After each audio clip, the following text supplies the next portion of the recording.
Hello, I'm the Doctor.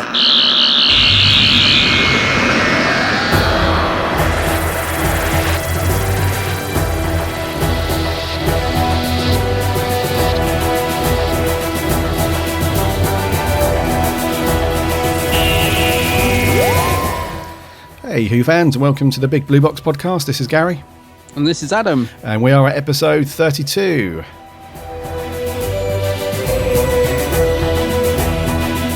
Rattling through these episodes now.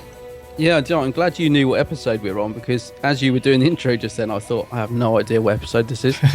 I've completely lost track. Well, there has been a couple of times, hasn't there, where we started the podcast and we've had that, No idea. We've had to check before. What episode are we on? But it's only 32, but yeah, we're getting through them. It's good. That's it, yeah. So, what are we going to go through this week? We've got some news coming up. Yeah, we've got some news bits and we've got some exciting news. We've got some exciting news, yeah. So we're going to get on to our review of Mr. Baker's robot. Yes. Yeah. And then we've got some details of our giveaway, which is coming up later in the show. Yeah, very excited about that. We've been sort of talking about this for a while now, haven't we? So, yeah, excited we're actually finally going to get some more details out there. Indeedy. We've teased you. We've teased you for a little while. And we're going to reveal the cool prizes. Yeah, and they've been building up nicely, haven't they? So we have. We've got a nice little... Well, somebody's going to get some really cool stuff at the end of March. That's right. Quite jealous, actually. Because So I want to keep a couple of them, but that wouldn't be very good.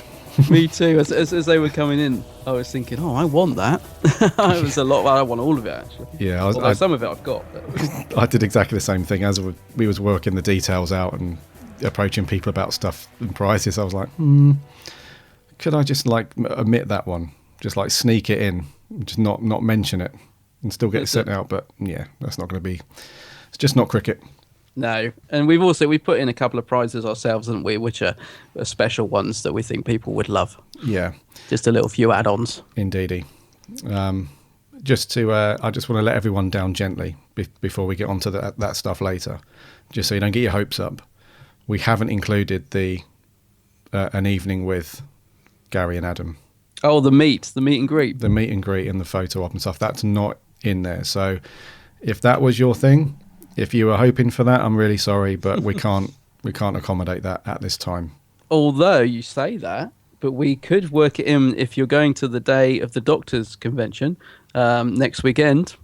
True. We'll be there, so we could work it in. That's a good point. Don't expect us to buy you a steak meal or anything, because that's not going to happen. Not at the Copthorne Hotel, it's not. No.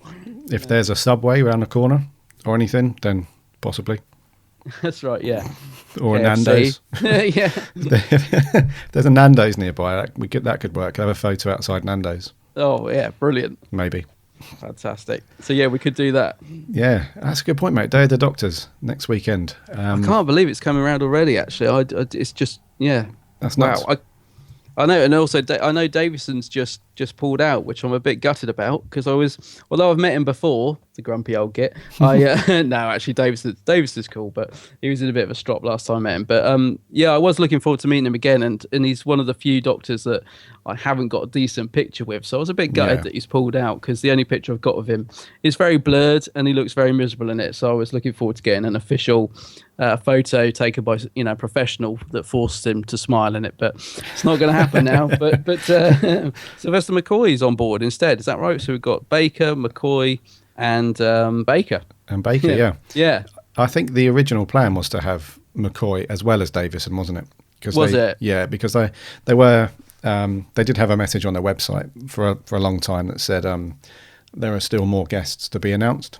Oh, I see. So I'm assuming they were waiting for McCoy just to confirm. But it is a shame that Davison's dropped out, because I was quite looking forward to because I haven't met him yet, and I haven't had a photo or anything like that. So I was really looking forward to meeting him, but I'm sure there'll be another convention he's at. Oh, definitely. You've met Baker, Colin Baker. You haven't met Tom? I've not met. The only doctor I've met is Colin Baker. It's Colin, yeah. So you'll be meeting two that you haven't met. Yeah, which is cool. Actually, yeah, that's cool. I was going to say, last time, the last one I went to in January at the same place, McCoy was there, obviously, for that. And they had accidentally, instead of putting on the programme you know, at a certain time, Sylvester will be signing in the bar. They'd accidentally put the spelling wrong, so they'd put Sylvester will be singing in the bar. So we were sat in there at about lunchtime, and he suddenly came in playing the spoons and singing. And he said, well, I saw it on the program. So he was just sort of walking around us all singing and playing spoons. He said, well, if you look on your program, it says at 12:30 I'm singing in the bar, so I thought I'd better come in and do it. And then he just kind of walked out again. And that was quite a nice little moment. Oh, we all sweet. sort of got our program. I was like, oh yeah, they have put singing. So yeah, that was quite cool. But yeah, he's good fun. You know, I think I would have liked to have met Davison because of what I just said. But yeah, it'd be cool having Sylvester there. Yeah, that will be cool. It will be good. Old Tom as well. Be good to meet him. Yeah, Tom's great. I think you've got to meet Tom Baker. I mean, we're doing a Tom Baker story today on the review. He's just in a class of his own. I love Tom Baker. So, That's a good description. Well, I think if you're a Doctor Who fan, I mean, even if he's not your favourite Doctor, I think he's one you've got to meet. He is an all-time classic Doctor, isn't he? Yeah, oh, absolutely. Yeah. So yeah, it'd be good. So yeah, the 14th, next Saturday. That's right. Will be good. Yeah, I know a few of our listeners are going. So yeah, we look forward to seeing you there. Yeah, let's have a catch up. Yeah, definitely we will. Yeah. I just got, if we do, I know you're going to be there the night before. I'm hoping to be there the night before. If I am there, just don't let me get too drunk. I get drunk quite easily, and I don't want to be waking up feeling like rubbish the next day. I can see it happening. I can see me saying, "Oh, I'm going to have just the one drink with Gary in the bar," and then sort of still be there at 12:30, 1 o'clock, smashed. Oh, see you tomorrow, Gary. Smashed. Yeah. What are you talking about? You know, dragging Robot. Sylvester off his stool. Yeah. Remembrance of the Daleks. You what? You know. Yeah. Oh God, I can imagine it. We're going to get banned. Yeah. Going to get banned from attending because we had a ruck about Remembrance of the Daleks the night before. That's right. It's going to be good. It will be very cool. So we hope to catch up with. We've got a few listeners going, haven't we? Yeah, we have. Yeah. Yeah. That'll be good. Good times. Looking forward to it. What have you been up to, mate? Anything? Yeah, busy week. Went to the roof gardens on top of the walkie-talkie building in London. I don't know if you've seen that giant thing. Yep. It's the one that when it gets hot, it reflects all the sunlight so much that it actually melts anyone on the pavement that's in front of it. Yeah, brilliant. Absolutely loved it. Went up to the top of that, but I did manage to fit in an hour's worth of shopping beforehand. I couldn't go to central London and not go to my favourite shopping hangouts, which was great. I just had a quick sort of hour looking around, and I've picked up a couple of these Funko figures. They're my new favourite thing. I'm really loving these, and I know you've mentioned them a few times. Yeah, they're cool. Yeah. Yeah. How many have you got? Have you got loads? I've got about 15, I think. And I bet they're all superhero ones, aren't they? Mostly, yeah. Yeah. Superheroes, Ghostbusters. Oh, you got the Ghostbusters. Star Marvel, Wars. Yep. Marvel or DC? Are you, Both. Which one are you? Yeah, but which, you can't be 50-50. Which one are you? Marvel, DC? I fall into the DC camp. Do you really? I do. Interesting. Yeah. Interesting. Have you got the Bane? No. Ah, He looks cool, though. Well, apparently he goes for really silly money on eBay because the Bane figure of Funko, because apparently he's they've lost the rights to him. So I was hoping you'd got him. He looks cool. Yeah, he does. Yeah. Can't wait for the Doctor Who ones.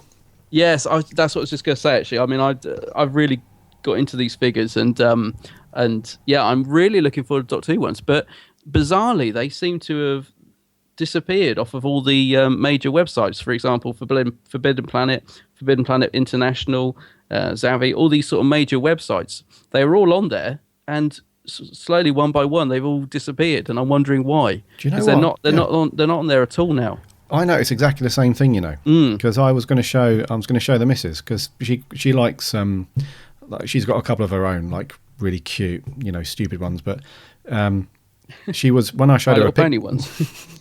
I know she's got Dorothy from Wizard of Oz and some Disney princess. I don't know. Anyway, I showed her a picture of the David Tennant Funko. She's like, oh my god, and the little adipose as well. Oh, and yeah. she was like, oh my god, they're so cute. And then I said, yeah, I think you can order them. And I went on to, I think it was Forbidden Planet first. I tried a couple of others, and I was thinking, I'm sure they're on here. They must be on here somewhere, because I saw them literally like 2 days ago. And I was in the same boat. I couldn't find them anywhere. So I don't know what's happened there. No, I don't know. Maybe, I don't know if the release date's changed or what, but one by one, each website has removed them.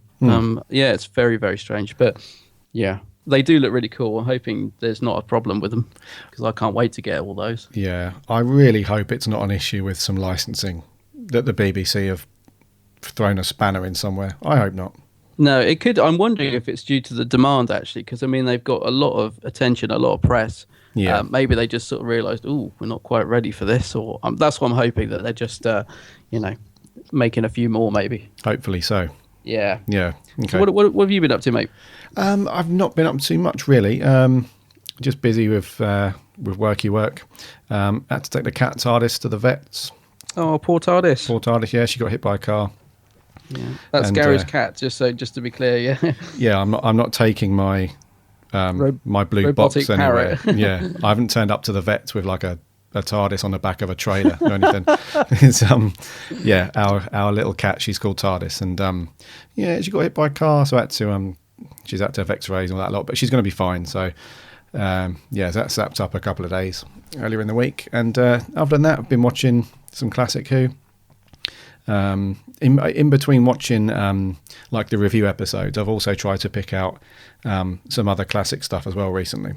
So I think a few weeks ago I watched Pyramids of Mars. Last week or the week before I watched or started to watch Genesis of the Daleks, and I was going to pull out another one last night, and I can't remember which one it was, because I know we've got it to review coming up. I think it might have been Survival. Oh yeah, yeah, because that's the only one on the shelf that's still in the wrapper, and I was going to unwrap it and start watching it, but I think I'll get round to that tonight. Oh, cool. Yeah, that's right. Yeah, you've got a couple, haven't you, that are still in their wrapper, or is that the last one? That's the last one that's in the wrapper.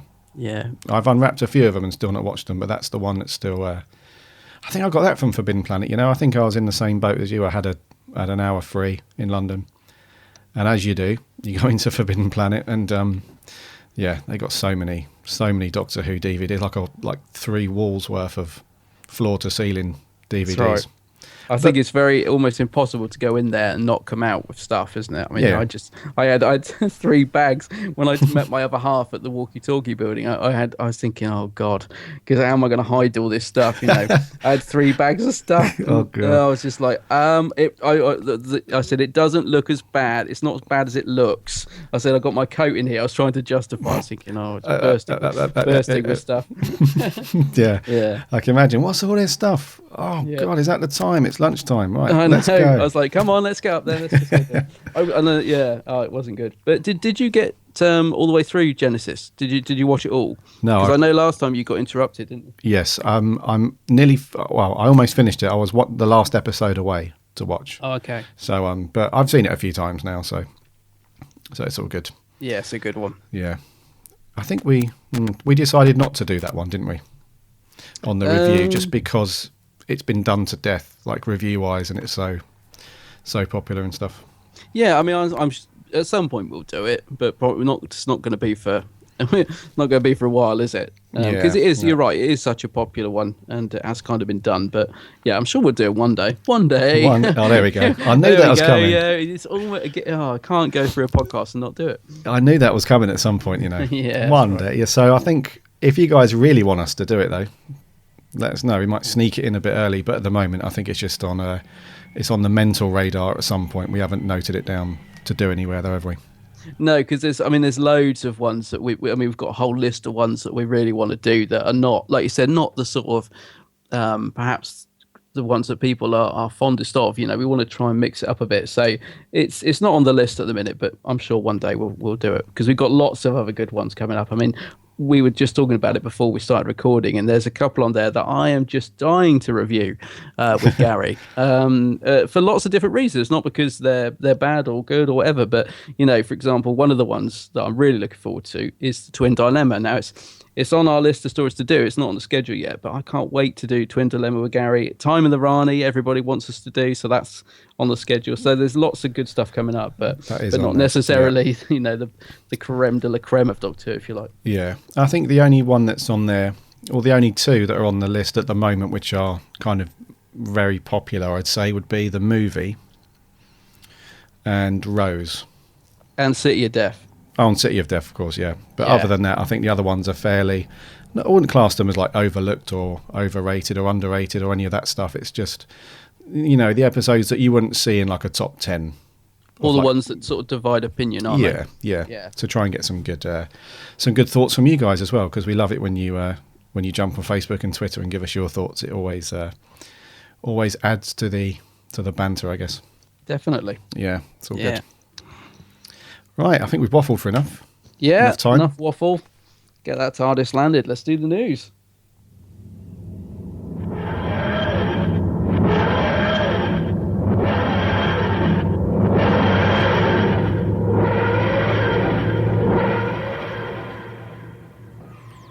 Smooth. Very smooth. today. Very smooth indeed. No worries. First up in the news, we've got another award nomination for Who.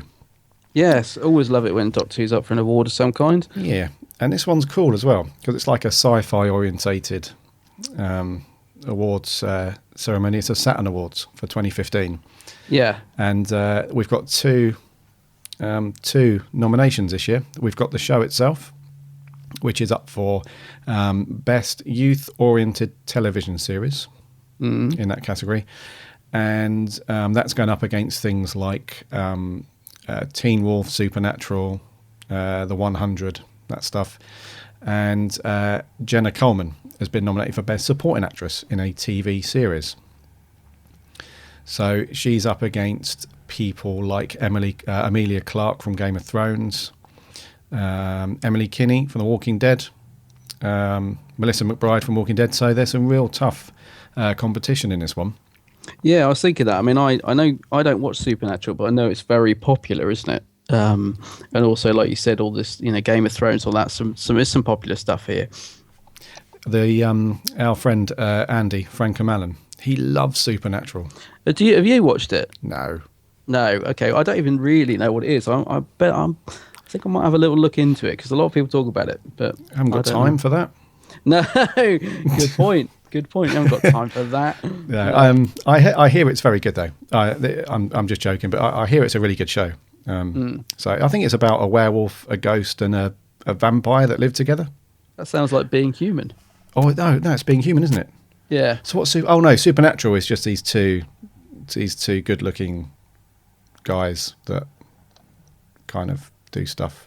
Hang out in an apartment. That sounds very dodgy. I know it's. I'm going to say it. I struggle with some of the US programs because they sort of go on too long, if you know what I mean. I like a nice sort of 12, 13 episode series. I'm not one for these sort of 25 part. Like Heroes. Like I sort of dipped in and out Heroes for a while, but it just went on too much. Yeah. So Yeah. I do struggle sometimes with these things. But yeah, they're in good company. And I tell you what surprised me about the Saturn Awards when I looked at this is that the last time Doctor Who won anything was in it was in 2008, wasn't it? And 2010, Children of Earth won an award. But also, it said that it won an award for Best Television in 1997. So would that have been for the movie? 97. 97? Um, Because I'm just trying to think, because it says previously Doctor Who won Best Television in 1997. I was thinking 97 That seems must have- odd. Don't know. It I just assume it's the movie because I can't think there's nothing else on around then. when did the McCoy stuff finish? What year? 89. 89. Yes, this must be the movie then. I assume so. Yeah. Yeah, unless they were honouring something from way back when, but very unlikely. But yeah, so it's not one for a while. So it's nice that it's been nominated again, and Yeah. good that Jenna's nominated. She did she was much better in Series 8. If she'd have been nominated for Series 7, I probably would have gone.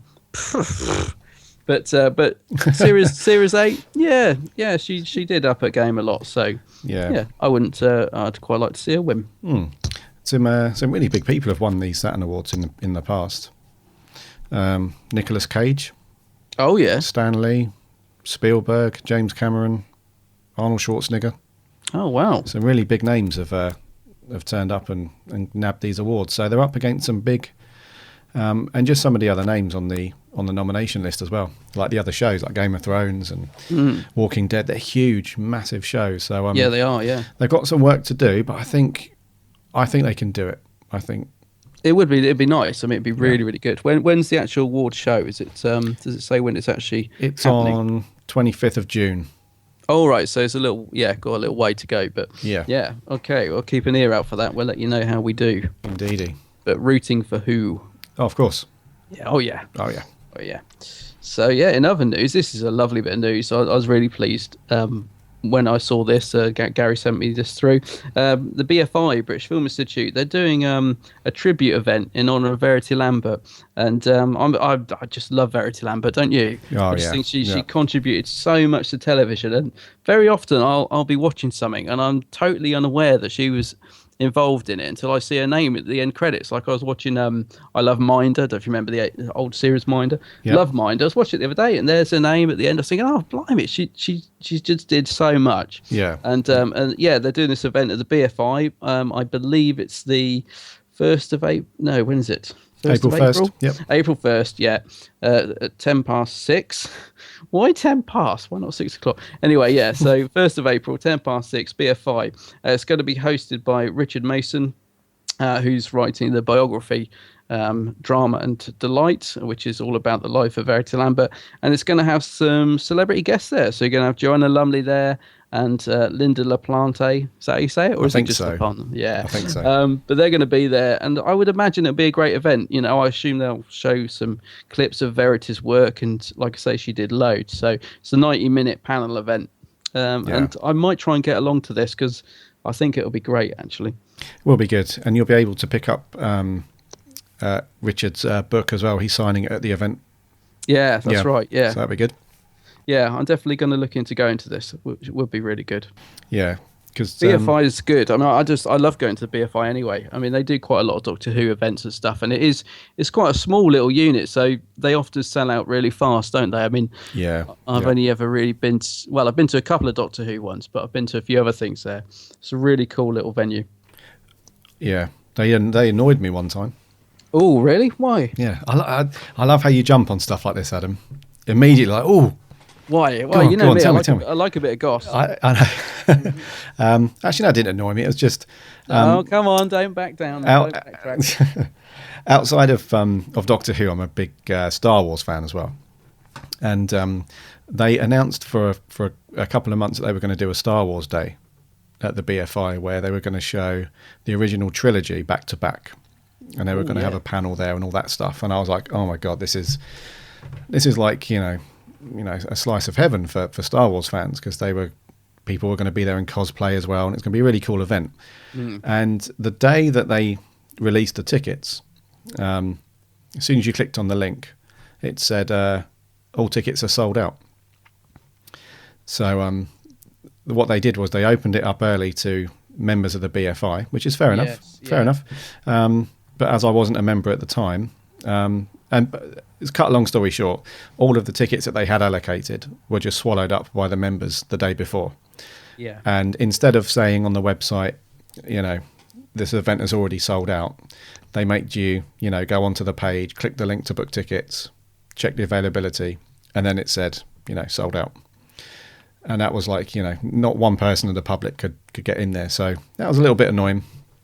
It is frustrating. I mean, I remember when leading up to the Doctor Who's 50th, when they were doing these events, they were showing one story from each classic Doctor, and they were having panels, and there was loads of celebrity guests from Doctor Who there, and it was almost impossible to get a ticket because, like you said, they always open it up to members first. So it was almost no point even going on to try and get a ticket, because as soon as they went on sale, they were already sold out. And it was really frustrating, because I'd love to have gone to some of those events. And then by chance, I can't remember where I saw it, there was somebody said, tickets available. There was really limited tickets available for the Christopher Eccleston one. It didn't sell out, like on the members only bit. So I thought, right, let's go, because he was supposed to be there. It said, he's going to be there. Chris is going to be there. I was like, I can't believe it. And it was showing Parting of the Ways as well, which is I love Parting of the Ways. Mm-hmm. So I managed to get a ticket for it, got there. Brilliant, absolutely great event. Brilliant to see Doctor Who on the big screen. And it was an amazing buzz. Chris didn't turn up, fantastic. Which was fantastic. He sent a letter, a really nice letter, which was read out. But yeah, it was a bit of a downer. But it was great. But it is, I know what you mean. It's so frustrating, because I would have loved to have gone to the Tom Baker one, for example. It's just impossible. So yeah, I can appreciate your frustration on that one. It very much annoyed me. But yeah, so the first thing I did after that was become a member. Oh, you are a member? Yeah, just so, I don't want to miss out on stuff like that anymore. No, definitely not. I mean, actually, do you know what? I know it's not the same, but sometimes it's quite good to just go up there anyway, like you said, to take in the buzz, because I did that with the Tennant one. I knew he was going to be there, and I'd heard he's very good at meeting fans and stuff. So I thought, do you know what? I love the BFI. I love the South Bank. I'm just going to go up. I'm just going to have a day round the South Bank and just taking the atmosphere. And it was a really great day. I was just chatting to fans all day. We queued up for ages, and I went and sat in the bar for a bit. And it was just a really cool, chilled out day. Well, I just soaked at the atmosphere. And unfortunately, Tennant, there was so many people waiting to meet him. He just did a runner. He literally just come out of the little green room and run through a tunnel to his car. He didn't meet any of us, but it was a bit of a shame. But if you'd have seen the queue waiting to meet him, it was a lot of people. Not as many as Capaldi had though, and he came out. But hey, but yeah, it was great just to be up there and take in the buzz. I have to say, it's a cool place, isn't it? The BFI. It's cool. Yep. But obviously, it's better if you can actually get into the screenings as well. Yes. Yeah. So get up there on the 1st of April. I think that'd be a good event. It will be good. Indeedy. Last bit of news. This is cool if you're a fan of video games or retro-looking video games. Apparently, this news has been floating around for a couple of weeks now, but I've only just seen it. And there's been a couple of indie video game designers who wanted to bring out their own Doctor Who game. Obviously, they can't do it officially because I think that stuff's tied up in licensing and all that jazz. But they've made their own Doctor Who game called Doctor Who: A Brilliant Game. This is the title, and it's based on the Day of the Doctor episode. And I will put a link to this in the show notes for you to check it out. There's a video you can watch and stuff like that. But it's got that really, really cool 8-bit kind of Super Nintendo, Sega Mega Drive kind of 8-bit feel to it. Yeah, I must admit, when you sent me this link, the first thing I thought, oh great, another game for me to fail at. But do you know what? I see what you mean. When you look at if you click on the link, have a look at this, guys. When you see the actual graphics and that, it's so retro. I love it. It looks really cool. It looks really, really good. And apparently, it's nothing too crazy. It's a fairly short game, so it's not going to test people too much, I don't think. But I just think they've nailed the retro look to it, and also the music's going to be done in the style of that sort of game as well, isn't it? So, yeah. Which sounds very cool. Yes, it's very cool. So it's meant to be out the end of this month, actually. I'm not sure if that's still going to happen, but and I did hear a rumor as well that there was like a pre-alpha release that you could download and have a play with. But if I can find that, I'll put a link to that as well. But this looks really cool. I love stuff like this. Looks really good. Yeah, it does look cool. Yeah, I mean, I won't even pretend that I probably will have a look at it, but I'm so bad at games.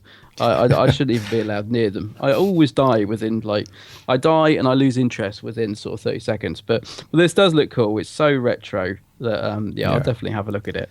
Yeah, they've got a Facebook page and all that stuff, so we'll stick links on there. But yeah, check it out. It looks good. It does. A brilliant game. Indeedy. Yeah. So that's the news. Are we done for news? Yeah, I think that's it for the news. We are, aren't we? Right, so let's get into this week's review, which is Robot. Hello.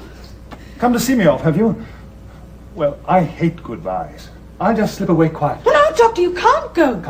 Can't. There's no such word as can't.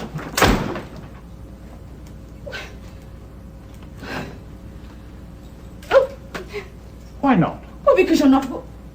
Well, because, the Brigadier needs you, don't you, Brigadier? What? Oh, yes, of course, depending on you. What for? Well, there's been this robbery, hasn't there, Brigadier? Some kind of secret weapon. Ah, yes, very serious business. And I mean, you are still UNIT's scientific advisor. Remember? Well, you can't go rushing off and leave them in the lurch. Can't I? Goodbye. Excuse me, sir. What? Could you oblige? Oh, yes. Thank you. Excuse me. What? Haven't we met somewhere before? No, don't tell me. Alexander the Great? No. Hannibal? No. Ah. Brigadier. Brigadier Alistair Gordon Lethbridge Stewart. How are you? Very well, thank you. And Sarah Jane. Well, now, isn't this not... What was that you said about a secret weapon? I might have put in a slightly longer clip than usual there, but isn't it fantastic though? Yeah, it's lovely. Yeah. Yeah, to listen to Tom just go straight into it, and I love all that. I thought it was a clip a little bit long, but no, let's sod it. Let's stick it in there. Apparently, that's the first time we get the Brigadier's full name as well, which I didn't realise. Brigadier Gordon Lethbridge Stewart. Is that right? Okay. Yep. Yeah, but yeah, it's a lovely clip, and I love all that in the first episode because it's a sort of this is in a way it's a new beginning because we've got a new Doctor, but it's also an end of an era really because UNIT's been so prominent in Doctor Who up to now, and it's kind of this is sort of marking not the end of UNIT, but certainly the end of an era of the Doctor sort of being so earthbound, isn't it? So I love that first episode with all the stuff with Baker. Sort of really is sort of firing on all cylinders, isn't it? Going nuts. Great. It is, yeah, and it's kind of his regeneration stuff is linked to our thoughts on the Matt Smith when we did. When we were talking through the 11th hour, when we did that commentary, and we were saying that Matt Smith just kind of flew straight into it with pretty much no problem at all. Really, he was like, that was one of the first episodes he did, and he was right off the bat, just as his Doctor completely, and the same feeling is with this one with Tom Baker. Because they didn't do this in various... Did they do Classic Who in various blocks back in the day? Did they do like Tom's 4th episode first and then go and do 2? I thought they did it in chronological order. No, I'm not too sure actually. I think you might be right. I don't know if this was the first story he filmed. Yeah, because I think they did it in code. So this is this is production code 4A. So I'm assuming they mean this is the first episode. Yeah. And he is just like we mentioned with Matt Smith, he just flies straight into his version of the Doctor, and there's no looking back from there. He just nails it from the off, really. And there's some brilliant humour, isn't there, in the regeneration? I mean, there's none of this sort of post-traumatic regeneration stuff with him. He's kind of, even the regeneration is really quick, isn't it? Just goes straight from Pertwee to Baker in the blink of an eye. Mm-hmm. And then he's straight into it, isn't he? And I love all the stuff when he keeps coming out of the TARDIS in different costumes. I mean, it's so over the top, but Baker makes it work. I think it's a brilliant little scene. He does. It's almost like he's had it's like he's had a couple of months rehearsal. Like he's like the script writers and maybe the director has said, well, let's get Tom in for a little while, and we'll put him through his paces for a bit and get him warmed up. But I'm assuming that didn't happen. Well, I think Tom's gone on record as saying he had no idea how he was going to play it. He just kind of did it. So he probably sort of just grabbed it by the horns and went with it. But yeah, I really like all that sort of initial stuff. It's so much better than the Doctor sort of keep collapsing and being unwell and stuff. He just goes crazy, doesn't he? He's just with it, and he's very much in charge as well, isn't he? Like he's quite sort of forthright with all the other characters in it as well, right from the sort of get-go, really. And poor old Harry as well. I love that scene. I mean, I love Ian Marter as Harry. And I love that scene where the Doctor's, he's trying to get the Doctors to sort of go with him and go to a hospital bed or whatever. And, and they do that skipping rope scene at the start. Okay, yeah. And I'm thinking like that. They seem to do it all in one take. Like the scene goes on for quite a while and it's a really lovely scene. But I was thinking, God, the concentration of reading your lines and doing all this stuff with the skipping rope and the Doctor hitting the brick, and it's brilliantly done. And like you said, it must have been rehearsed because it's just so smooth and so funny as well. It's brilliant. Yeah, he's I really like that scene actually when Harry is adamant that he's not fit enough to to go anywhere, and he's trying to convince him to stay put. And the Doctor, he's just firing back at him. Everything he says, he's firing back, and he's just got so much energy. It's unbelievable. He's not a young guy at this point in time, is he? Tom Baker. He's not like Matt Smith kind of age bracket. Oh no, at this point. Definitely He's not old, but you know, he's not a young guy, but he's just all over the place. He's jumping around, he's skipping, for God's sake. Yeah, that's And right, yeah, it's so good. And the thing that I like about this story, and you can probably tell as we're talking now, that, you know, we both like this story. And the thing I liked about it was the combination of like a fresh Doctor and Tom Baker playing it so well right from the get-go, yeah. coupled with a really good story. And the story kind of kicks in straight away. Like they, do you know what I mean? They sort of balance between the sort of Doctor regeneration and the story quite well. In fact, they almost use the two to work together, don't they? Because he's, you know what I mean? There's all this stuff going on, and they sort of say, no, you can't leave. You got to help us with this, and you know what I mean. But it all works really well, and it all sort of starts straight away. There's no sort of plodding along. Okay, that's the regeneration done story. You know, we're straight into it with this giant robot nicking some that bit at the beginning, nicking the top secret envelope. And I mean, top secret couldn't be written any bigger on the envelope, could it? You know. But I love that. I mean, it's such a sort of sign of the times, but it's, you know, so funny. But yeah, we're straight into the sort of storyline, and this was written by Terrence Dicks. I've got so much respect for Terrence. I love Terrence. It's kind of a nice, simple story as well, isn't it? You know, like you said, it's not.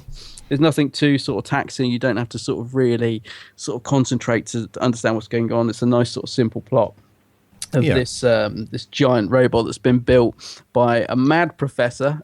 We can tell he's mad because he's got mad hair. Mad hair, yeah. That's what I'm like in the morning. Nothing in the middle, just crazy bits at the side. And he's sort of been.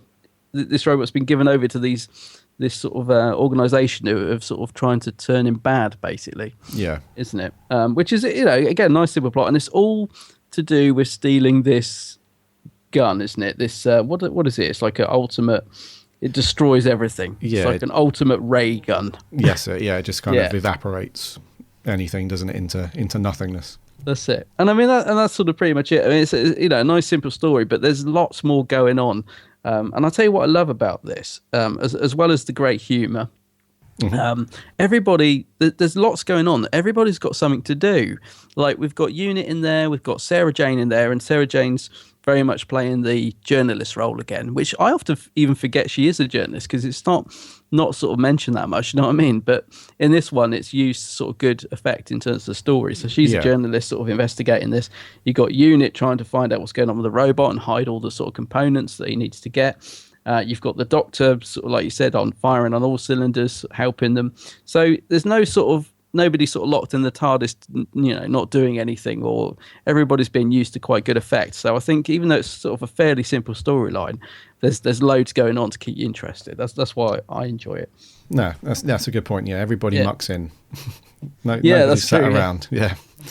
I really liked all the different elements of this story. I mean, the two main ones were Tom Baker himself, and the overall story, and almost the kind of ethical area that they explore with, like robotics and stuff like that. Because the guy who invented, is it K1? K1, robot.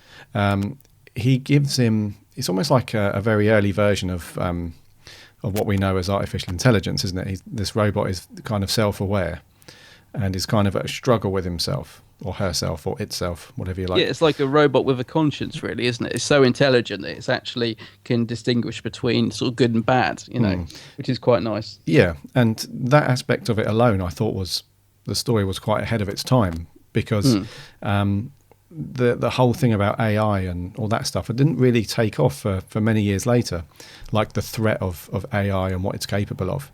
So this was a really good basis, I think, and some inspiration for some other kind of artificial intelligence stories, and the threat that it could, you know, possibly become, you know, self-aware and have its own conscience and stuff. But so, I mean, Terrence Dicks, it was just genius in that part of the story. Yeah. And like you say, like the other elements where you've got Unit knocking about still, and Sarah Jane and Harry and stuff, and then you've got this. I'm pretty sure it's like it's the Ministry of Defence, isn't it? The MOD. Yeah, like what do they call it? Think tank. Yeah. Think so tank. It was the National Institute for Advanced Scientific Research.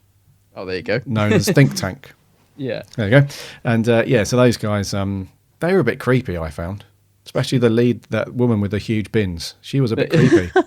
Do you not think? Yeah, definitely. I actually really like what's she called, Miss Winters. That's it. Yeah, I actually really like her because she is just horrible, but in a good way. She's meant to be horrible. I don't mean the actress is horrible, but no, I think I love the way she plays it because she's quite convincing as just a genuinely sort of nasty piece of work. I quite like her in this. I mean, the scene where she sort of tries to scare Sarah Jane, where she's trying to get the robot to attack her, and she's saying she is an intruder and a spy. And she must be killed. It's very sort of evil, and obviously the robot doesn't kill Sarah Jane because it's programmed not to. But well, at this point it is anyway. But yeah, I like her in this. I don't think she's too over the top. I think she plays it quite well. And the other guy in the background, he's just kind of like her, I don't know, her assistant, really, isn't he? Yeah, I recognise him. What's he? I recognise him from like his older, many years after that story would have been put out. I recognise him from a TV show somewhere, but that actor, but a lot older, and I can't place him. But he was just like a kind of right hand, wasn't he? But when you say that she played that really well, I do agree with you, mate. She did play that part very well. But there was a bit when she was slightly going for it, and she borderlined going sort of OTT. Oh, what, when they're in the hall at the end? Yeah. She really does. She really does go for it then, and she's like, I don't know. She's like shaking around and she's going nuts, and I was like, slow down, easy. Yeah, she notches out to 11. I agree with you. But yeah, she was very cool though. And I mentioned her kind of creepiness because I did find her a little bit creepy.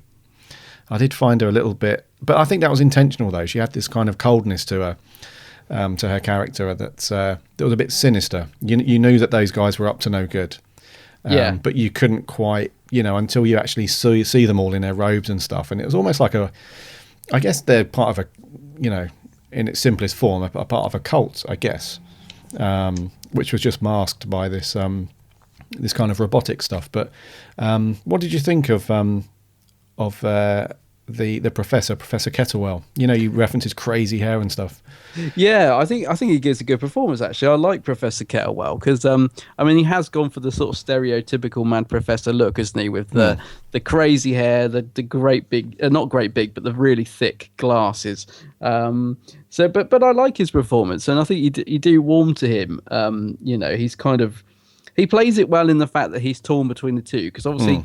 At one point, you think he's sort of innocent and all of it until sort of middle, and then it turns out he's kind of helping them, but he doesn't really want the same thing as them, does he? He just he wants to use the robot for good, and doesn't really he's a bit naive, I suppose. He doesn't really understand that they're using it to for their own gain. Mm-hmm. But I like that because he's quite a likable character. So when you think he has gone bad, you're a bit like, no, not Professor Kettlewell. But then it turns out he hasn't really. So yeah, I like him. I think he's cool. I thought he was quite cool.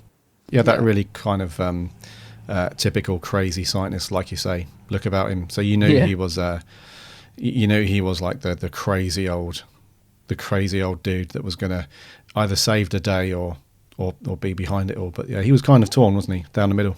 That's right. And then, and I like the sort of the fact that he made the robot, he built it and stuff, and you can imagine that. But what did you think of the robot itself? Because I love the design of the K1 robot. I think it looks glorious. I just love the look of it. In terms of being scary and murdering people, it does look like you can sort of imagine the actor inside is in absolute agony. It looks like the most uncomfortable costume possible, and it looks quite sharp, and because it's all sort of looks like it's all metal and bent metal, and and he can hardly walk. You can tell, can't you, that the actor can't see where he's going. He can't hardly walk. But I love the look of it. I can sort of excuse it. You can see what's going on, but I love the look of the K1 robot. But what did you think about it? And also, what did you think of the voice? Because we often talk about the villainous voice. I really, really liked the design of the robot. I thought he was quite cool. The only one bit that I didn't quite really like, and I thought they could have done a bit better on that, was the very flimsy hand, like claw-like hands. Yeah. They looked like they were just like these little aluminium things on chopsticks. It was, Yeah, that's right. They're on. I'm amazed that he can actually pick anything up in them. Yeah, Because yeah. you're right. They're sort of the hands aren't even on the end of the arm. There's this little stick in between the two, and I don't know what. Maybe that was a rod or something to control it. But yeah, I mean, you can tell he's really struggling to Yeah. do anything in that costume. And, Yeah. And I'm assuming he's looking out through the mouth because there's scenes where the head is kind of pointing up in the sky when he's talking to people, and I assume that's so the actor can actually see out of the mask. But I think but so, I love yeah. I love the look of it. I mean, it's very sort of retro, but I absolutely love the K1 robot. Yeah, it does look cool. It's got that retro feel, and I really like the scenes where he's where it was in a darkened room and stuff, where you could probably see the lights at the top of the helmet. They look very cool. Yeah. Yeah. So just his overall design, really. He was quite a tall guy as well. The must have been quite a tall actor inside because the robot was quite. I thought it looked quite huge in some scenes. It towered over a lot of people and. Quite wide as well. It just looked really big and menacing. I don't think it was supposed to, but it did have that feel to it. But I think for its time, if we consider production budgets and stuff like that, I thought it was really good based on the time. Yeah, and actually, it's interesting you mentioned about the robot towering over, actually, because now I'm thinking about it. I mean, the direction's really good. It's Christopher Barry again doing the direction. So Yeah. the direction of the episode is nice. But maybe you're right. Maybe there could have been, because there are scenes like when it kills that guy from the Ministry of Defense or whatever he is, and it's done so quickly that it's not very convincing. But it kind of works because it just moves the story on. But I'm thinking, yeah, you could have had, if you'd have put the camera on the floor, whatever, you could have had shots of looking up at it, and it would have looked very menacing because it's so top heavy. Yeah. You know what I mean? So yeah, perhaps it could have been shot a little bit better in terms of making the robot look better. Like I'm thinking of the location scenes where, because I love seeing robots and I love seeing any monster actually on location. It always feels more real to me if they're actually, not, you can tell that they're outside, not in the studio. But yeah, perhaps in that sense, it could have been shot a little bit better to make it a little bit more menacing, because as much as I love it, I don't, the people just stand there waiting to be strangled and stuff. It doesn't, it doesn't feel like it's actually that menacing in terms of, And yeah. but like when it bursts through doors, people just stand there and wait for it to walk towards them and kill them. And it walked So, really yeah. slowly as well. You could have easily legged it, by the time it entered the room. Yeah, exactly. Yeah, so in terms of that, perhaps it could have been shot a little bit better or directed a little bit better. But Yeah. I mean, overall, I think the direction is really nice. I think the episode actually, all 4 episodes move along at a really good pace. I didn't find myself getting bored or didn't think there was any padding in it. I was going to come on to that. I totally agree. It was one of these very cool 4-parters, wasn't it? Was it just under half an hour, 20 minutes long, 25 minutes? 25, yeah. Yeah, and it's such a good, easy, a very watchable time. 25 minutes each, so it's an hour, the whole lot. And Actually, I think that's right. This, if you sum this up, I think it's a very easy watch. This story, it's a nice, enjoyable story. Yeah. Yeah. So sorry, just under 2 hours. Sorry, it's 25 minutes. Yeah. So it's just under 2 hours, and it's just, some of the classic stuff we've said before. If you're going to watch them all in one hit, they do have a tendency to lag and the pacing slows down. But that's no fault of its own, because back in the day it was broadcast weekly. It wasn't designed to be watched 4 episodes or 6 episodes all at once. Yeah. So when you do that now, if you just stick the DVD in and watch all of them, some of the classic ones they can grind a little bit, before it picks up towards the end. But this one, I agree with you. It's everything moved along, pretty nicely. There wasn't any times when I thought, oh, let's hurry this up, yeah. Yeah, it's like, yeah, it's how long are the episodes left? Yeah. Yeah, but I didn't feel that at all. I thought this was very cool. Yeah, me too, actually. I just think, I mean, I watched 2 episodes and I had some lunch and then I watched the following 2. But it was, I didn't find myself at any point sort of looking at the clock. What did you think of Sarah Jane in it? Because I think her character's slightly different earlier on. This sort of journalist persona, and she seems to be talking a little bit posher as well in the sort of Pertwee era. And her style of clothes is quite sort of, they've dressed her like an older lady. Do you know what I mean? I don't know. She seems to, I think she develops a bit more in the Baker era. She becomes a bit more of a strong personality. And although she's quite strong in this, actually, I haven't said that, but I don't know. I felt she was a bit different in this, in her sort of characterization. Yeah, I think so. I think I know what you mean. She was Still really good. Yeah, she was very good. I think maybe that was just a decision, that the writers and directors chose to do, just to move her character a bit mature, maybe, just mature the character a little bit from what we've seen when she was with John Pertwee. John Pertwee, yeah. So maybe that was intentional, because it does seem very intentional anyway, because like you say, the way they've dressed her and the way she carries herself is a little bit different. So maybe that was a director thing. I wonder if also it had the Doctor as well, because I think Liz Sladen and Tom Baker became very good friends. I mean, I think initially they sort of circled each other a bit, but they became very good friends, and that chemistry between the two of them, it is amazing as the series goes on. I mean, I think they're one of the best sort of Doctor companion relationships is the Doctor and Sarah. But I'm just sort of thinking of her in Pyramids of Mars. Maybe it's just getting her away from the unit thing. I don't know, but she seems to develop quite a bit, I think, after this sort of story. Yeah. No, she does, absolutely, mate. And but that's a good thing though, because she, that obviously led on to her doing like extra stuff in the Doctor Who universe. So yeah, that's cool. That is cool. Yeah. What was I going to say? I'll tell you what is strange is seeing the fourth Doctor riding Bessie, because that car is so associated with John Pertwee that it's really odd seeing him in that. And I think this is the only story that Tom Baker actually uses him, but it is strange. I almost expected it. It would have been lovely if he'd sort of opened a unit, sort of unit shed, and there was the Whomobile and Bessie and the TARDIS all in there. That would have been great, And actually, the TARDIS is quite prominent in the scenes in the the unit base. It's always in the background, and I love that. Yeah, because the TARDIS kind of got very much sidelined in the Pertwee era, didn't it? Because he was stuck on Earth. But I just love the fact that there's so many shots of it just in the background. It's there, and although they don't go into it, it's just sort of it's got a presence, and I like that. Yeah, it's cool. It's is this the only episode then that Tom Baker rides Bessie?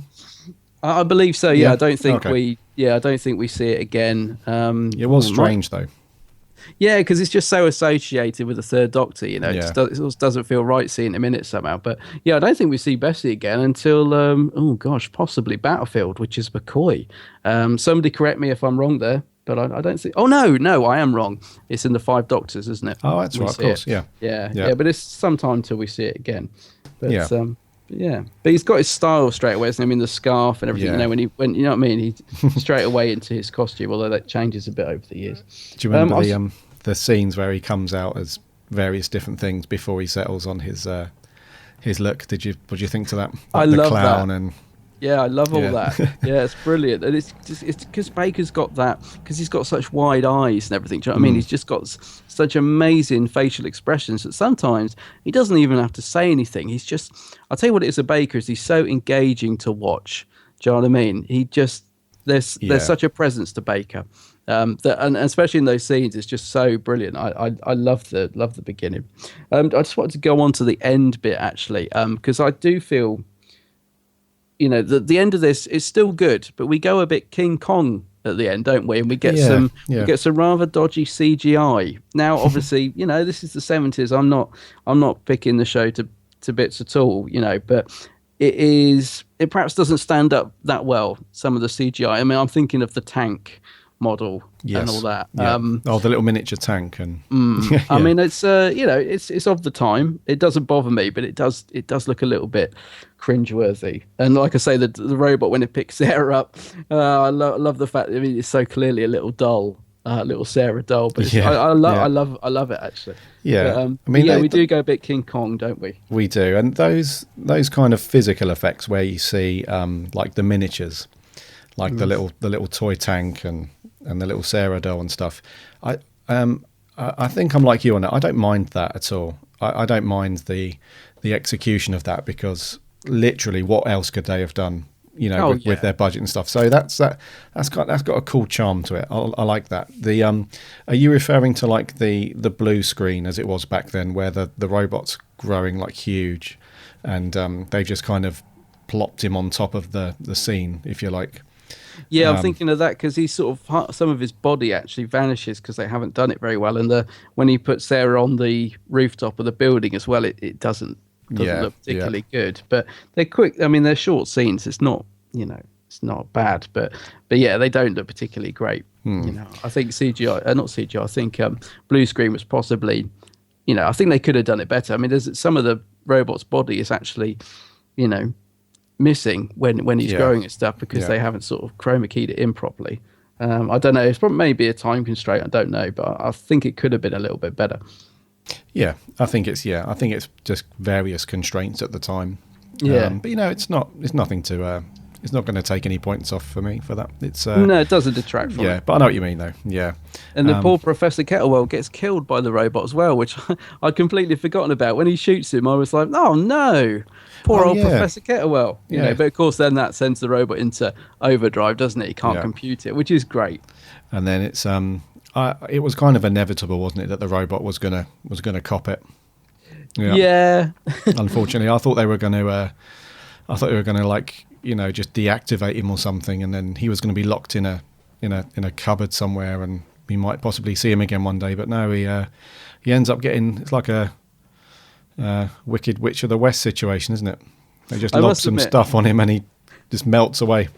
Yeah, that's right. I must admit, I would have loved to see him again. Actually, I wish they had kept him, and it almost feels a little bit cruel of the Doctor to do that, because the robot is he's not really bad, is he? He's got a conscience. It's just that they've sort of tampered with his mind to try and remove the inhibitor or whatever. So he's actually a goodie, really. So the fact the Doctor does destroy him at the end feels a little bit wrong, really. I know the Doctor turns to Sarah at the end and says, "I had to do it, Sarah," but I don't know. I think he could have found another way. If he could have just found the off switch. Yeah, and he's also the Doctor does have these moments in quite a few stories, doesn't he, where he's got this kind of A-team thing going on where he constructs stuff out of nothing. You know what I mean? It's do you know what I mean by that? Yeah, I know what you mean. Yeah, like the A-team when they used to get locked in a garage somewhere, and they come out with like a fully built tank and all that stuff. He has those moments going on, doesn't he, where he's very good with like electronic stuff. He just makes these things out of next to nothing. So I think that kind of expertise would have easily like deactivated the robot and reprogrammed him and done all that stuff. So it was a bit harsh to just to kill the robot, but yeah, especially as he was good. But actually, you've just reminded me, talking of being locked in with all this stuff and, like the A-team, they lock Sarah and Harry, when they capture Sarah and Harry, they lock them in the room with the gun, the disintegrator gun, which isn't really that clever. Oh, I mean, of course, you know what I mean? Sarah sort of gets up and then they come and take it out of the box. I was thinking, I don't think I would have, locked our prisoners in a room with that disintegrator gun, because if they'd have just opened that box and realised it's in there, they probably could have just evaporated the door and got out. But yeah. So, but yeah, I know what you mean. The Doctor I'm sure he could have got round it in a better way, but I guess it's just to tie the story up. But poor old K1. Old K1, yeah. Bless him. Yeah, he looked cool though. I've got a cool couple of photos of him. They've got that costume at the Doctor Who experience in Cardiff. Oh yes, yeah. He looks very cool in up in the flesh. No, in person. The tin. You know what I mean? Tin? Yeah, he looks very cool.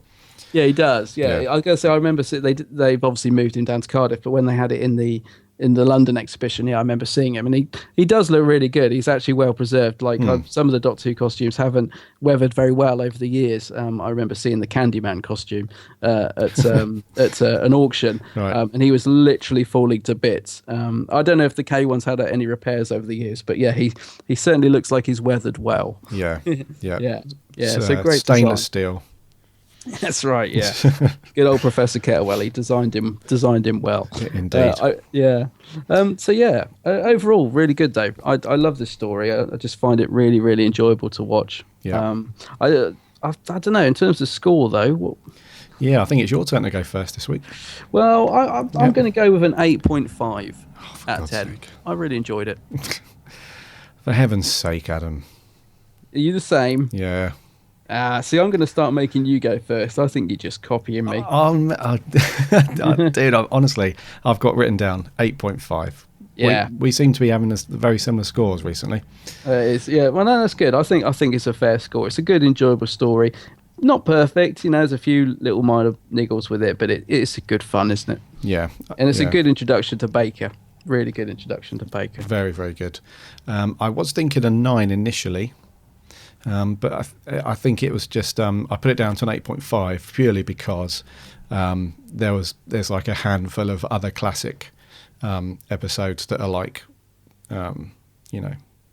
just almost perfect, if you like.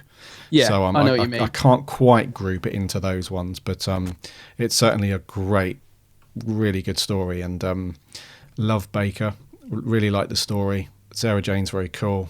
The robot's very cool. There's not a lot to dislike, really. It's just no. And the pacing's very cool. Yeah, so it's a solid story. Very good.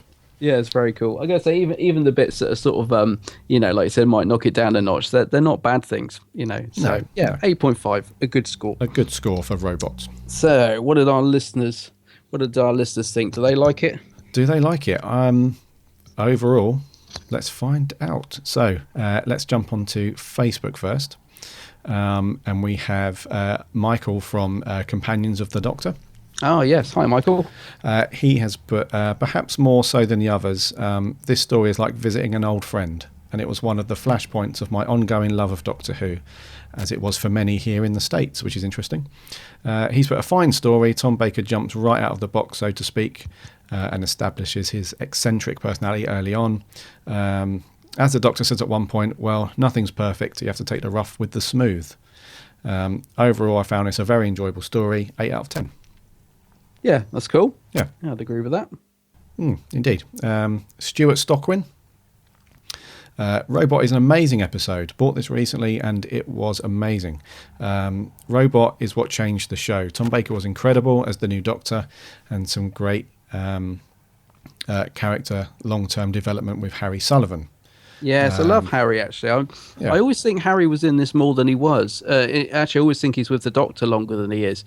Really, really nice character, Harry. Lovely performance by Ian Marter. Yeah, so Stuart goes on to say, loves Robot, 7.5. Taylor Mason, he's gone whoop, whoop. One I requested. I've been missing a few of these, but he adores robots. Yeah, he loved it. I remember he did ask me ages ago, so he wanted us to do this one. Yeah. Short and sweet from Owen Salmons. Owen says, love it, so good. Tom is amazing. All capital letters there. Mr. Tom Dix, thank you very much, Tom. I know you posted on Twitter and Facebook, so thank you for that. He's put, Tom is, this is epic Who. He's not such a fan of the Fourth Doctor. However, he loves him in Robot. It really does help move on from 3. Brilliant story, brilliantly directed. The effects of the robot were also done fantastic for the time it was. Yeah. And there was just another short one on Facebook, on Twitter, which was from, I think that was Tom. That was Tom.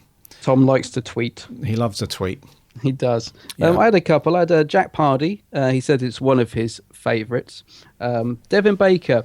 Devin, he said it's a good story, but the robot's a bit of a naff villain, and the story has a somewhat weak plot, but it's very enjoyable. He gives it a 7 out of 10. Harry Westergaard. He says it's a great story, a little weak on plot, but Tom Baker and Liz Sladen are fantastic together. And the K1 robot also has a great design. And I agree with that. I think it does look good. Dean Jones, he said it's a good, solid debut for Tom Baker, which I think it is, actually, because debut stories, as we'll discover in some reviews coming up, can be a bit hit and miss. Robert Lithgow, we always look forward to Robert because he has sometimes wears a negative T-shirt, but today he says, I think Robot is fun. It feels really out of place as a Tom Baker story, though. No, I don't know. I think it's not a sort of typical Tom Baker story, but I think I kind of like that. Yeah. I think regeneration stories often are out of place. Do you know what I mean? I always think the Doctor's first story often is a bit disjointed and different. So yeah. He could be right, but I think it still works. Yeah, and it also, I just noticed in my notes here, I forgot to say this earlier, this story does also feature some great dialogue. And one of my favourite lines is that there's no point in being grown up if you can't be childish sometimes, which is how I live my life. Yeah, absolutely. Yep. Yeah, I live my life by that rule. So yeah. I did miss somebody out on Twitter, very sorry. Peter Adamson. His Twitter name is Pedro the Whovian. He just put, it's a great episode, very dark, fitting in with that season's theme. Yeah. Yeah. Thank you, Peter. Thanks, Peter. Yeah. So 8.5 Yeah. for Robot. Decent score. Yeah, I think so. Yeah. Thank you very much for jumping on Facebook and Twitter and letting us know your thoughts. Love that about our listeners. we do. Very, very cool. So before we move on to wrapping up this week's episode, we're going to give you some details of our competition. Oh, here we go. Yeah. So we have teased you a little bit over the last, I think, 3 or 4 weeks now. And we wanted to wait until we were into March because it's kind of a celebration of the show coming back in 2005, and it hasn't been a great deal going on officially from the Beeb, has there, about the 10th anniversary. So we thought we'd do something ourselves, and we thought what better way to do that than to involve you guys and put like a cool kind of Who competition swag bag together. Swag bag. I love that. Swag bag, yeah. A TARDIS swag bag. A TARDIS. Yeah, so we've got a load of cool prizes together. Yes. And we're going to go through those now for you. So, competition-wise, though, so the competition is going to start from today, which is Friday the 6th of March. Mm-hmm. If you're not aware of the date, this is when it starts. And the winner will be announced basically on the anniversary, albeit a day late. So when our show goes out on Friday the 27th of March, we will announce the winner then. So it's 3 weeks essentially. So I think the actual official date of the 10th anniversary is the 26th. So we're a day late, but that's cool. Although, yeah, I was thinking time zones wise, we're sort of in the middle, I think. So that works quite well. I guess, yeah. In the middle, yeah. And is that also the year anniversary of the podcast, or when's the year anniversary of the podcast? Yeah, the podcast went out on the 31st of March, 2014. So it's kind of in the middle of the 10th anniversary of Who and the first anniversary of the podcast. Yeah, good times. So good times, yeah. And we're going to have a new website launch around there as well, and some other stuff. So it's all good. So how do you win this stuff, which we'll come on to in a minute? So at the moment, because we talked about this, didn't we? So how are we going to do this? Are we just going to get people to just tweet in or Facebook and say, yeah, I want the stuff, and then we'll just do it? But we thought, no, we might as well get you guys doing something. Yeah, because we figured if you ask a question, because you've got Google nowadays, anything we ask, what story was this in, you can just Google it. It's no fun. So we wanted to try and get get everyone involved in doing stuff. We thought it'd be more interesting. Yeah. So don't worry, you're not going to have to write an essay. You're not going to have to do a short Who fan film or anything like that. It's just very, very simple. And all we want you guys to do is to fire out a few tweets, or one tweet or a Facebook post, and just to grab us some more followers and likes, essentially. And that's all you've got to do. So starting from today, Friday the 6th of March, all we need you to do is, if you want to enter via Twitter, you just need to jump on there and tweet out whatever you like, as long as you include the hashtag BigBlueBoxComp. If you just put that in your tweet, and the idea is to just encourage people to retweet your tweet, and also to give our our Twitter profile a follow. So you can just put anything you like in the tweet, something like the Big Blue Box guys have got some cool prizes coming up. Give those guys a follow and a retweet, and then just include the hashtag BigBlueBoxComp. And that's what you have to do. Now, the aim for Twitter, we're currently sitting at around 250, so I think just under 250 followers. So the aim for Twitter is to get us up to 700. And what we're going to do is we're going to do it in stages. So when we get to 500 followers, we'll announce that, and then you would have won a certain amount of prizes out of the total. And then when we get up to 600, we'll announce that, and then another prize gets added to the bag, and then we get to the target of 700. All 7 prizes get added into the bag for a lucky winner. So I'm hoping this is making sense so far. And then for Facebook, very similar. You just need to jump on there and write a post, anything you like, as long as it's got that hashtag on there, and we'll do the same thing. So at the moment, we're on 440 odd Facebook likes. We want to get up to 1,000. So all you need to do is just get people onto the page, get people liking it, get people reposting, and we'll do the same thing. We'll just announce at various stages how many likes we've got, and we will add in the prizes as we go. That's it. So basically, as we get to certain milestones on the Facebook and Twitter pages, we'll announce more prizes, and there's 7 prizes in total. That's right, isn't it? 7 in total. Yep. 7 in total, yeah. So- So that's all you got to do. We're going to announce all of them now, but we will tell you which ones have been added on as we reach each milestone. Yeah. Yeah. And we will pick a random, or Gary will pick a random winner. Is that right? Yeah. So on the day that we record, which will probably be a Thursday, so the day before, the 26th of March, we will just look at all of the people that have tweeted and posted on Facebook that have used that hashtag. And it's not just for new followers or anybody, it's everybody that follows us, everyone that's used that Twitter hashtag or that hashtag on Facebook. We will just throw them into we've got like a program, it throws it into a spreadsheet and randomly picks out a person. And that's how we do it. Cool. Good stuff. So prizes. And so if you're not following or this is not making any sense, I'm going to put this all in the show notes, and I'll put a permanent link to this on Facebook so you can see the deets. So prizes wise, we've got 7 in total. The first one is the 11th Doctor's sonic screwdriver, Touch control. the new touch control one, which I think is fairly new. Is that right? Yeah. It's fairly new, yeah. Indeedy. So you'll get that. Second prize is a TARDIS style mug Ooh. that you can sip your tea or coffee while listening to the podcast. Third prize is a brand new copy of City of Death on DVD. I love City of Death. Yep. Fourth prize is a shameless plug for us. You'll get a Big Blue Box podcast t-shirt and mug. I'd like that. So that's probably enough there. Yeah, but there's more. There's more. Prize number 5 is a new copy of the Lethbridge Stewart book, The Forgotten Son. Forgotten Son, and you have known all about that from 2 weeks ago. Was it 2 weeks ago when we interviewed Andy, the author? Yeah. So that's a fantastic book. So that will be It thrown is, in yeah. as well. Prize number 6 will be the company Lavarzi. You might have heard of those. They make really cool Doctor Who clothing props and so on. They've given us a 4th Doctor replica scarf. Cool. The Tom Baker 4th. That's very cool. That is cool, yeah. Yeah, that's really awesome. So that's going to be in there as well. And prize number 7, our friends at Big Finish have given us a box set of the new Dark Eyes 4, Cool.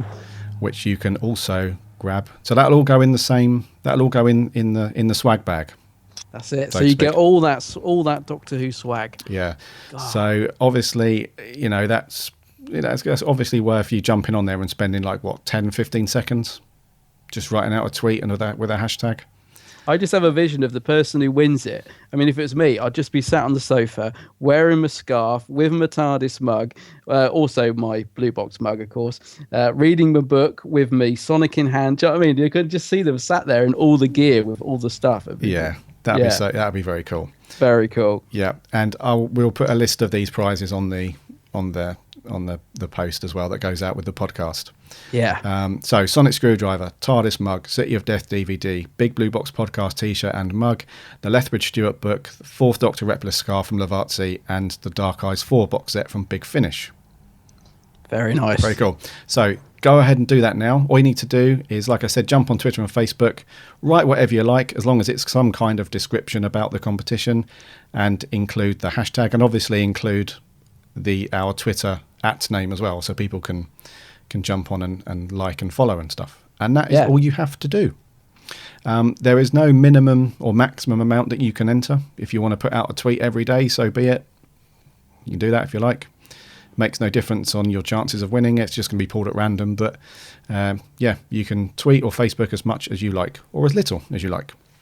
That's it. So get tweeting, get Facebook in. Indeedy. I think we are. Is that cleared? Is that all understood?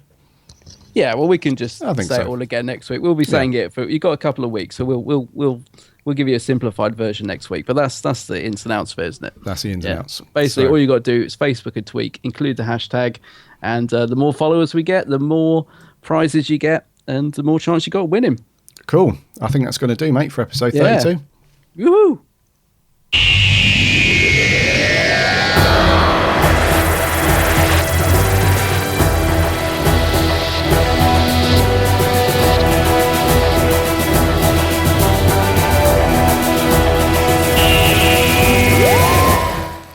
So, thank you very much for sticking around for episode 32.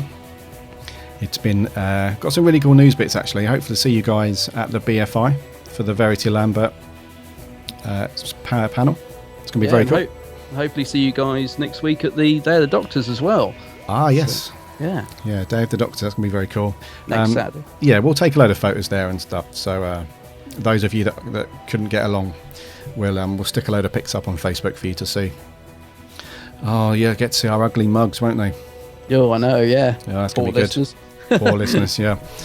Yeah, so we'll stick those up. Tom Baker's Robot, 8.5, unanimous. Yeah. I think that's fairly decent, and it got a very positive response as well from you guys. So thank you very much for jumping on Facebook and Twitter and giving us your thoughts. Always appreciated. We love that about you guys. Yeah, we do, yeah. It's your show as well as ours, so that's very cool. Just thinking, you might have to prize that Dark Eyes 4 box out of my hand for the competition. I've pre-ordered it, actually, so it's on the way, but I can't wait to get that. I haven't pre-ordered it, so You can't enter, Gary. You can't enter your own competition. That's true, yeah. I was just thinking that. Could I enter? No. No, don't you go setting up a fake account. Oh, yeah. Oh, God. You've rumbled me already. Yeah, that's it. What could it be? The Blue Box Geek Bag or something? I'll know it's you. You'll know. Oh, yeah, you will as well. So we might see you next week at Day of the Doctors. Be sure to check out Adam's video channel, The Geek's Handbag. Just do a search on YouTube. Head over to the bigblueboxpodcast.co.uk. You can jump onto Twitter and Facebook from there, plus hear all the previous episodes. But until next week, I'm Gary. And I'm Adam. And remember, Allons-y!